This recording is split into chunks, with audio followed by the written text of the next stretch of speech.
കൂടെ നിൽക്കുന്നവരും ചുറ്റുമുള്ളവരും എല്ലാം നിങ്ങളെ ഒറ്റപ്പെടുത്തുന്നു, നിങ്ങളെ തളർത്തിക്കളയുന്നു, നിങ്ങൾ മുന്നേറാതിരിക്കുവാൻ പലതും ചെയ്യുന്നു എന്ന് നിങ്ങൾ തിരിച്ചറിയുന്നെങ്കിൽ അല്പസമയം ഒന്ന് ശ്രദ്ധിക്കണേ. ഇതിൽ നിന്ന് പുറത്തു വരുവാൻ നിങ്ങൾക്ക് കഴിയും. ജീവിതയാത്രയിൽ ചുറ്റുമുള്ളവർ, കൂടെയുള്ളവർ, വിശ്വസിക്കുന്നവർ നിങ്ങളെ ഒറ്റപ്പെടുത്തുന്നു എന്ന് നിങ്ങൾ തിരിച്ചറിയുമ്പോൾ, നിങ്ങളുടെ മുന്നേറ്റത്തെ തടയുവാൻ അവരെ കൊണ്ടാവുന്ന വിധത്തിൽ അവർ ശ്രമിക്കുന്നു എന്ന് നിങ്ങൾ മനസ്സിലാക്കുമ്പോൾ ഒരുപക്ഷെ മനസ്സ് വേദനിച്ചേക്കാം. പ്രിയദൈവത്തിലെ, നിങ്ങളെ തനിച്ചാക്കാത്ത, നിങ്ങളെ സ്നേഹിക്കുന്ന ഒരു ദൈവമുണ്ട് എന്ന് ഞാൻ നിങ്ങളെ ഓർമ്മിപ്പിക്കുവാൻ ആഗ്രഹിക്കുകയാണ്. ദൈവം തന്റെ വചനത്തിലൂടെ നമ്മോട് സംസാരിക്കുന്ന ചില ഭാഗങ്ങളിലൂടെ നാം കടന്നു പോകുമ്പോൾ അത് വ്യക്തമായി തിരിച്ചറിയുവാൻ കഴിയും. ഒരു വ്യക്തി തന്നെക്കാളും വളരും എന്ന് തിരിച്ചറിയുമ്പോൾ, തനിക്കൊരു ഭീഷണിയാകുമെന്ന് തിരിച്ചറിയുമ്പോൾ പലപ്പോഴും ആ വ്യക്തിയെ ഒതുക്കിക്കളയുവാൻ മാനുഷികമായി ശ്രമിക്കുന്നത് നമ്മുടെ ജീവിതയാത്രയിൽ പലയിടത്തും നമുക്ക് കാണുവാൻ കഴിയും. എന്നാൽ ഇവിടെ ഒരു പ്രത്യേകതയുള്ളത്, ഇന്നും ഉയർത്തെഴുന്നേറ്റ് ജീവിക്കുന്ന യേശുവിനോട് ചേർന്ന് വസിക്കുവാൻ ആഗ്രഹിക്കുന്ന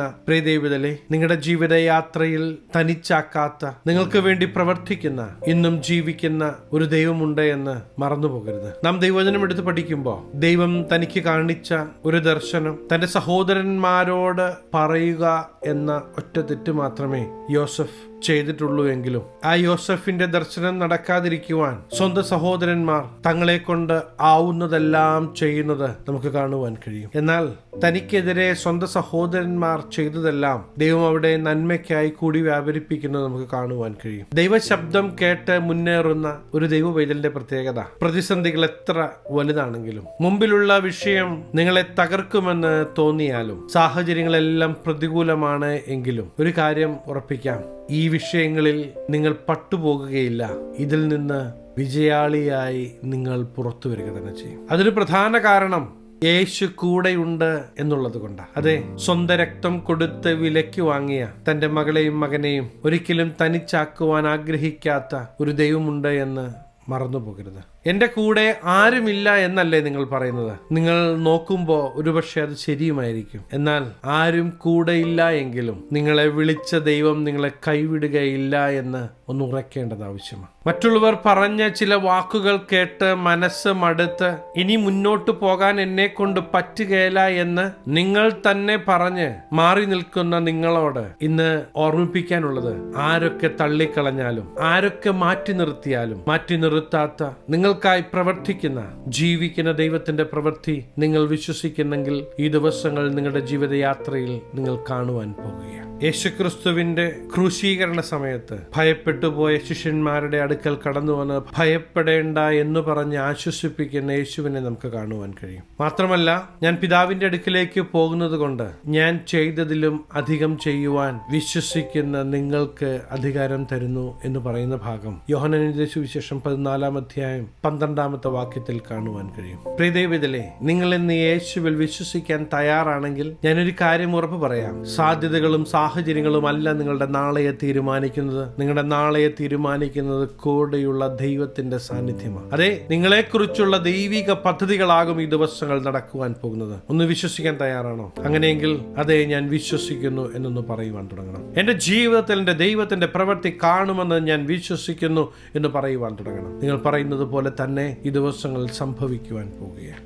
ദൈവാത്മാവിനാൽ നിയന്ത്രിക്കപ്പെടുന്ന അപ്പോസ്തലന്മാർ പോയ ഇടങ്ങളിലെല്ലാം ദൈവത്തിന്റെ പ്രവൃത്തി വെളിപ്പെടുന്നത് നമുക്ക് കാണുവാൻ കഴിയും. അതെ, സാഹചര്യങ്ങൾക്കപ്പുറത്ത് ജീവിക്കുന്ന ദൈവത്തിന്റെ പ്രവൃത്തി പ്രിയദൈവത്തിലെ നിങ്ങൾ കാണുമെന്നൊന്ന് വിശ്വസിക്കാൻ തുടങ്ങണം. ഹല്ലേലൂയ. അതെ, ദൈവമാണോ അയച്ചത് എന്ന് വിശ്വസിക്കണം. ദൈവം പറഞ്ഞതെല്ലാം എന്നിലൂടെ വെളിപ്പെടുത്തുവാൻ ഈ ദൈവം മതിയായവനാണെന്ന് വിശ്വസിക്കണം. പോകുന്ന ഇടങ്ങളിൽ എത്ര വലിയ വിഷയമുണ്ടെങ്കിലും ദൈവത്തിന്റെ സാന്നിധ്യം വഹിക്കുന്ന പ്രിയദൈവത്തിലെ നിങ്ങൾ ചെല്ലുന്ന പട്ടണങ്ങളിൽ ദൈവിക സന്തോഷം വെളിപ്പെടുവാൻ പോകുക. എന്റെ ശബ്ദം കേൾക്കുന്ന പ്രിയദൈവത്തിലെ, നിങ്ങൾ കേട്ട ആ പരിഹാസത്തിന്റെ വാക്കുകൾ നിങ്ങളെ മുറിപ്പെടുത്തുന്നെങ്കിൽ ഇന്ന് ആ പറഞ്ഞ വ്യക്തിയോടൊന്ന് ക്ഷമിക്കാൻ തയ്യാറാകണം. സാധ്യതകളും സാഹചര്യങ്ങളും അല്ല നിങ്ങളുടെ നാളെയെ തീരുമാനിക്കുന്നത്. നിങ്ങളുടെ നാളെയെ തീരുമാനിക്കുന്നത് ഇന്നും ഉയർത്തെഴുന്നേറ്റ് ജീവിക്കുന്ന ഈ ദൈവമാണ്. ശത്രുവിന്റെ മേൽ സകല അധികാരവും തന്നിൽ വിശ്വസിക്കുന്നവർക്ക് ഈ ദൈവം കൈമാറിയിട്ടുണ്ട്. ലൂക്കോസ് എഴുതിയ സുവിശേഷം 10-ാം അധ്യായം 19-ാമത്തെ വാക്യത്തിൽ നമുക്ക് ഇപ്രകാരം കാണുവാൻ കഴിയും: പാമ്പുകളെയും തേളുകളെയും ശത്രുവിന്റെ സകല ബലത്തെയും ചവിട്ടുവാൻ ഞാൻ നിങ്ങൾക്ക് അധികാരം തരുന്നു, ഒന്നും നിങ്ങൾക്ക് ഒരിക്കലും ദോഷം വരുത്തുകയുമില്ല. പ്രിയദൈവത്തിലെ ശത്രുവിന്റെ സകല ബലത്തിന്റെ മേലും അധികാരം തന്ന ഈ ദൈവത്തിന്റെ വാക്കുകൾ ഹൃദയത്തിൽ നിന്ന് സംഗ്രഹിക്കണം. ശത്രുവിന് നിങ്ങളുടെ മേൽ വാഴുവാൻ കഴിയുകയില്ല. ദൈവിക അധികാരങ്ങൾ തിരിച്ചറിയണം. ദൈവം ഏൽപ്പിച്ച കാര്യങ്ങൾ ധൈര്യത്തോടെ ചെയ്യുവാൻ പ്രിയദൈവത്തിലെ ഇന്ന് നിങ്ങൾ മുന്നോട്ട് കടന്നു വരണമെന്ന് ദൈവം ആഗ്രഹിക്കുകയാണ്. ദൈവകൽപ്പന അനുസരിച്ച് കടന്നുപോയവർക്ക് പലവിധങ്ങളായ പീഡകളും പ്രശ്നങ്ങളും നേരിട്ടുവെങ്കിലും ഈ പ്രശ്നത്തിനോ പ്രതിസന്ധികൾക്കോ ഒന്നും ദൈവം തങ്ങൾക്ക് നൽകിയ സന്തോഷത്തെ തകർത്തു കളയുവാൻ കഴിഞ്ഞില്ല എന്നത് വളരെ ശ്രദ്ധേയമാണ്. ഇന്ന് എന്റെ ശബ്ദം കേൾക്കുമ്പോൾ എന്റെ ദൈവത്തിന്റെ പദ്ധതി എന്റെ ജീവിത മേഖലകളിൽ കാണുമെന്നൊന്ന് വിശ്വസിക്കാൻ തുടങ്ങണം. പൗലോസിനെയും ശീലാസിനെയും സുവിശേഷം പ്രസംഗിച്ചു എന്ന ഒറ്റ കാരണത്താൽ പിടിച്ച് കാരാഗ്രഹത്തിലടയ്ക്കുമ്പോൾ കൈയും കാലും ആമത്തിലാകുമ്പോഴും അവർ പാടി ദൈവത്തെ മഹത്വപ്പെടുത്തുന്നത് നമുക്ക് കാണുവാൻ കഴിയും. ആ പ്രാർത്ഥനയെങ്കിൽ ആ പാട്ടിൽ അവരുടെ ചങ്ങലകൾ അഴിഞ്ഞു മാറി.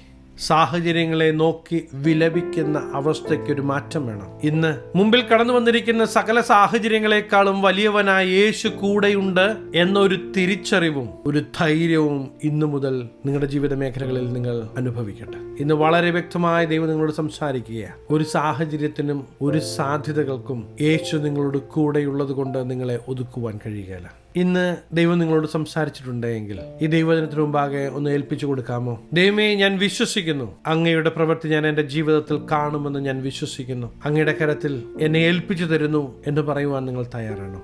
അങ്ങനെയെങ്കിൽ ഞാൻ നിങ്ങൾക്ക് വേണ്ടി പ്രാർത്ഥിക്കുവാൻ ആഗ്രഹിക്കുകയാണ്. കണ്ണുകളെ അടയ്ക്കാം, പ്രാർത്ഥിക്കാം. മഹാപരിശുദ്ധനായ ഞങ്ങളുടെ സ്വർഗീയ പിതാവേ, എന്നോടൊപ്പം ചേർന്ന് പ്രാർത്ഥിക്കുന്ന ദൈവജനത്തെ ഞങ്ങളുടെ തൃക്കരങ്ങൾ തരികയാണ്. എല്ലാ സാധ്യതകളും എല്ലാ സാഹചര്യങ്ങളും അടയുമ്പോഴും ഇന്നും പ്രവർത്തിക്കുന്ന ജീവിക്കുന്ന ദൈവത്തിന്റെ പ്രവൃത്തി ഈ ജനം കാണട്ടെ. ഈ ദിവസങ്ങളിൽ തന്നെ ഇവരുടെ ജീവിത മേഖലകളിൽ ഒരു വലിയ ദൈവിക നീക്കുപോക്ക് ഇവർ അനുഭവിക്കട്ടെ. നിന്ദിച്ചവരുടെ മധ്യേ മാനിക്കുന്ന ദൈവത്തിന്റെ പ്രവൃത്തി വെളിപ്പെടട്ടെ.